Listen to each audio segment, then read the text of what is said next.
काय आवाहन कराल मतदारांना? लोकशाहीचं पवित्र दान उत्सव जो आहे तो सुरू आहे. आज सकाळपासूनच अत्यंत उत्साहामध्ये परभणीतील मतदार प्रत्येक बूथवर जाऊन आपलं मतदानाचा हक्क बजावत आहे. मतदारांमध्ये अनेक दिवसाच्या प्रतीक्षेच्या नंतर हे महापालिकेसाठी मतदान होत आहे.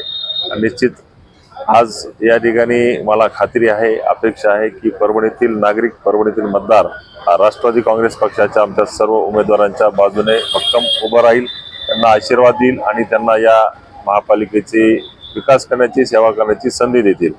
समीर अहमद तुमचे उमेदवार आहेत प्रभागाचे, त्यांनी असं सांगितलं की पैशाचं मोठ्या प्रमाणात आता वाटप होते मतदान केंद्रात नाही. मी त्या निमित्ताने सर्व प्रशासनाला विनंती करतो की अशा पद्धतीचं कार्य, गैरकार्य होत असेल, गैरप्रकार होत असेल तर वेळेवरच त्या ठिकाणी त्याला आळा घालण्याचं काम प्रशासनानं त्या ठिकाणी करावं. अत्यंत पारदर्शकपणाने प्रशासनानं ही निवडणूक हाताळावी.